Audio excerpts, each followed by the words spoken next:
happy Thanksgiving to you all, ladies and gentlemen. Well, this is Free Inquiry, and I just wanted to give you an update. I'm going to be prefacing this video by telling you this. It's just a little bit of a story of, maybe a few weeks back that I happened to have recorded. It was me trying to deal with a neighbor, and how that really represents society as a whole at this point. I think it's a very appropriate topic to drop on Thanksgiving. And yeah, it gets really interesting, maybe like halfway through. Long story short, I knock on an old lady's door. The rest goes downhill from there because I just saw her property getting destroyed by some squirrels. Oh well. Alright guys, so I hope you all enjoy, and look out for a BitChute exclusive. If you're not on BitChute, come and subscribe to me over there, because it's a really good talk show that I basically call in on. So stay tuned for that too, on BitChute guys. Alright, happy Thanksgiving. Our problem when it comes to crime and recidivism isn't so much how we handle law enforcement, because quite frankly that's the last sign of defense. The most important thing is that every single social institution that has preceded that has served the individual over the course of time and throughout the stages of their life up until they did commit the act has failed them. I say this as a matter of fact because the cause for crime isn't so much necessity, but much more human depravity. You want social institutions that can foster and cater to the heart and the soul of the human. That's what's most important. Whereas traditional schooling might be for mass producing and manufacturing a product, one that can add value to the community by means of their labor and by what they know. An instance of an institution that would actually help people more immaterially than that might be any sort of social club, a church, one that teaches people about maybe things such as philosophy, ethicality, and even to a certain extent mental health. I'm going to begin this with a bit of an anecdote. It wasn't too long ago when I was on my streets and I saw a neighbor's pumpkin, a very well carved, decently beautiful pumpkin, being mauled and devoured by squirrels. I was kind of appalled at this, that a decently good work of art would be destroyed. And so I knocked on the door out of the house, not even actually out of the house, rather inside the house. There appeared a woman of elderly age. My problem wasn't so much who received me, but my reception, okay? Because this person, maybe somewhat reasonably, they hung out behind the glass of the door. They had not bothered to open the door, not a peek, even though they had probably known me and seen me around for 16 years. And ownership of the house was never recently transferred either. It was kept under more than likely the same group of people. And I've seen that lady around quite a few times before that. And over the course of many years too. And she looked at me as though she was, well, actually with a bit of hostility really, as I explained to her that, well, there are squirrels out there actually devouring the pumpkin. To which her response was, and this is a bit relevant too, oh, I left them out there for the squirrels to eat. Very plain, very matter of fact, and actually quite a bit callous from what I remember. And this is what's really important. Later on, I was walking my dog. I was passing by the same house, because we live in such close proximity, only to find yellow tape, hazard tape, strewn across the front of the house. As though I would be, I guess, a repeat offender, for lack of a better term, that I'd be a persistent threat, that someone else would come to their house as though maybe I was like a scammer or something like that. Me, the very same person that had been seen around for a number of times. Here's what this situation does actually tell us about the state and the soul of the nation. Well, it seems to show how easily the American public can be turned and divided up against itself. And for very petty reasons too, by the way. Take for instance the coronavirus. Was that an exaggerated response? Maybe not staying behind the door and communicating me through there, but by the lack of sentiment and quite frankly the antithesis of that, as shown by the taping of the front of the house? Absolutely. Was I mistrusted possibly because of my youth and I don't believe my ethnicity or anything like that, but plus because of my youth and how generally older people, from a number of anecdotes. I remember if you take a look at, for example, at a channel called Scrubs, has a number of anecdotes about generally older populations having a lot of mistrust for younger ones. And that's not an indictment of, baby boomers in general, or even people preceding that, no. But what it does tell you is that even individuals rooted in the norms and the mores of days prior, of attitudes and ideologies of days prior back in our history, well, that can be replaced by new ideologies of this day. And so I think that's one of the reasons why there's a prevalence of self-loathing, and why even the old can be actually turned as a very powerful voting bloc. Take, for instance, how the largest Republican voting bloc are working people. This is essentially turned, once they reach retirement, into old age. Those who vote more Democratic tend to be of an older standing. They tend to be up there in years, more dependent. As much as it is something of personal interest, it's also something of moral standing, for lack of a better term. People want to belly feel what it means to be good in their older age, voting in, I suppose, what they would seem to be moral decisions for a lack of moral action, or rather ethical action, on their own part, or that they change in part due to I guess their lack of feeling of morality. That's what they have felt in their time. That, and those who are a bit more senile are a bit more prone to manipulation in our old age. As much as we become callous, we also become quite a bit regretful too, which tends to make us act in ways so as to compensate for the mistakes of our youth. And so what you see are people clearing their conscience and washing their hands by way of what? Of particular standings rather than actions. They're not in as fair a position to act as what they once did, and it could be because in part of American laziness. It could also be just in part because, yes, they are a bit old and they're not able to be as active, and so they'll take particular positions and be particularly vocal.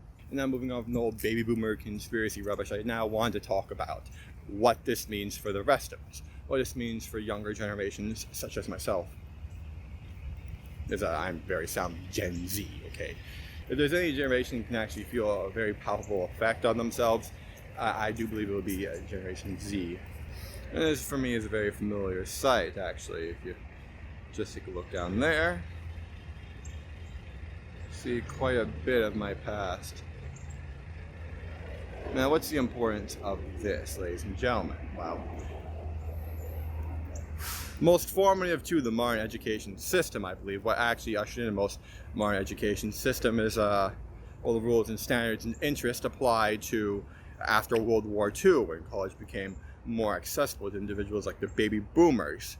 Now, because of this paradigm shift of more people going to college, because of the good works and the good graces of the greatest generation that ushered our nation into a time of prosperity and wealth, well, the elementary and the high school experience began to shift, not from necessarily making, not as much making individuals that are good in and of themselves to the stability and productivity of society, but rather it was now more like cramming school, yeah. Now, of course, not as crammy as cramming schools, but places just like this down there. You can't get a good look yet, so let's head down further. But ones that emphasize more being able to take tests rather than having practical skills, more of mapping particular equations on the graphs and being able to, to a certain extent, being able to have a decent vocabulary is good. But then what you see is what? On the language art side, you have people being able to write particularly a convincing essay using a particular amount of quotes, a quota of quotes, and with a particular amount of pages. And to a certain extent, yes, this does undermine the quality of the paper. We want to be, when they're expressing information, we don't want to be like me. We want to be succinct. We want to be able to get our point across as soon as possible. It may or may not change depending on if the college bubble bursts. And as we walk off to the side right here, I think you have the best possible view. This is looking as close as I can get. You see right there, a very familiar high school to me.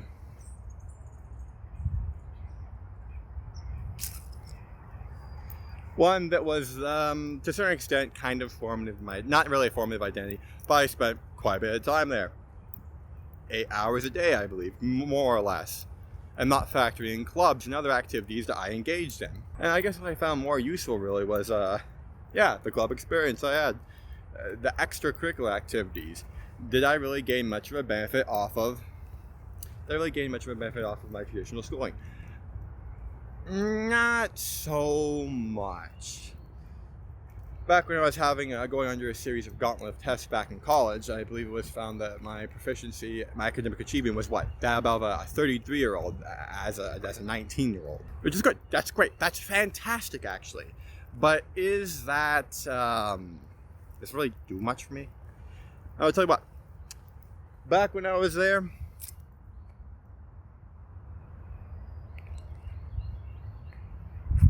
I was a neurotic mess.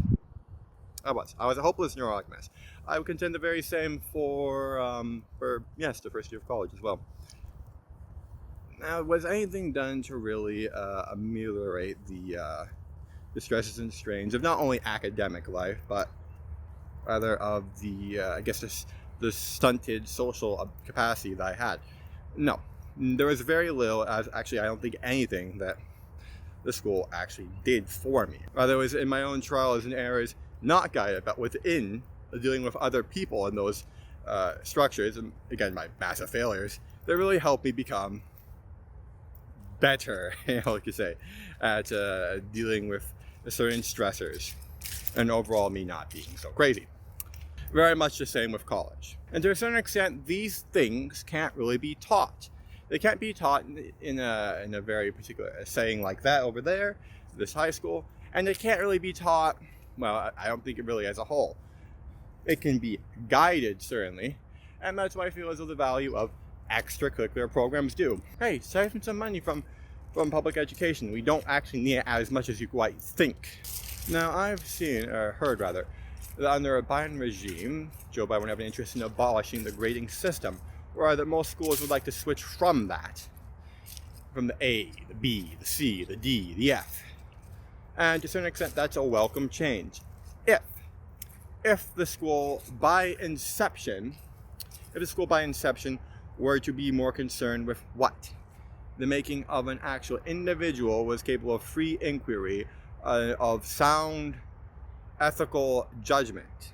But the fact of the matter, though, is that we are more concerned with making individuals that are conducive to the prosperity of society. You want worker drones out of schools. So in order to do all that, you need to tear up the school from the ground up. Like, you really expect the Democrats to actually tear up everything like that? No. The teachers' unions are, in fact, one of their largest voting blocks. It will not happen. It all comes together to make this. People drop out of high school, especially in very disadvantaged places like the black community, in droves. And this is a failing of what? First and foremost, the nuclear family. Then it comes down to what? The school. The custodians for these children for 8 hours a day? It's essentially a babysitting service, and it sucks at that. It's trying to do too many things and fill too many shoes. If anything, we need not an expanded school, but an expanded repertoire of tools to help create better individuals that will not go out and fail their friends and their family and society as a whole by acting out in criminal capacities. And it starts with you and I, okay? It starts with people who are immediately around this would-be criminal. Here's the thing where we start to fail. We start to fail when we begin to wall ourselves off from each other. When we begin to tape the front of our houses when someone reaches out and love and interest in another person. Because quite frankly, some of the most hurt people out there, some of the worst off people out there, some of the most tortured and criminal people out there, were at one point very, very good people. The goodness was very pronounced. I've seen a number of actually great kids turn out to be absolute rubbish. What happened? They were punished. They were punished for their goodness. with what? Of the highest order of good, being magnanimous, was met with what? The highest order of evil, malevolence, irrational hatred, and vitriolic action taken to could be for any reasons. After all, malevolence is irrational. That way, down that path, will take you down to a county park. At least it will take you down there if you follow the path for enough time. And I do that to get away from all my sorrows, my anguishes, all my troubles. And yeah, to a certain extent, it did help. But me wandering around there, looking out for some sort of peace and serenity that I would never really find, that was a product of me and working through all my problems, and hindered by the fact that I didn't really feel as though I had very many people that actually helped me. Listen, I saw all sorts of people, therapists and counselors, whether by will or when forced to. I had to go through all that, and none of them, well, it's like talking to a wall.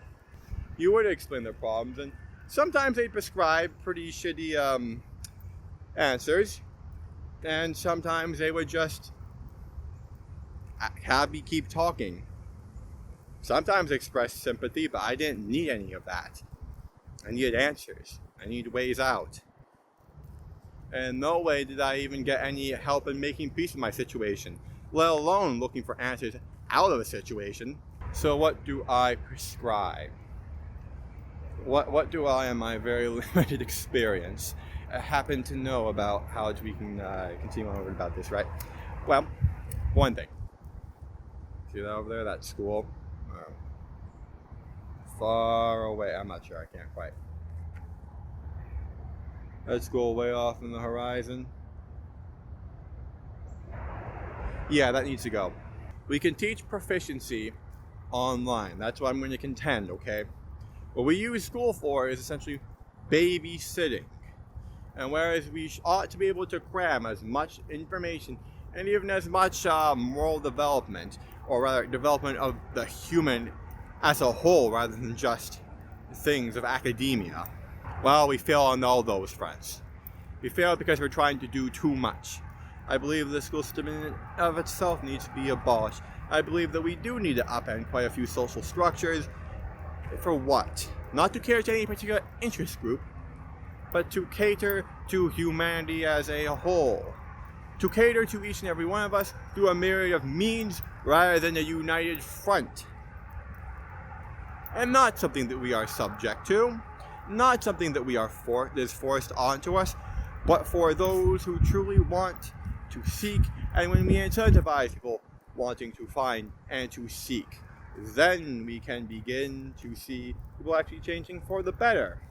Everyone wants a way out, and when we present it like that, as opposed to something that they have no choice to take, they will voluntarily take it more times than not. And I certainly think more times than not in a community like the black one that has a high amount of dropouts. Ladies and gentlemen, please share with me your thoughts below. If you enjoyed the video, like, comment, and subscribe. And this has been The Wicked Generation. Peace be upon you all, and until the next time. Thank you.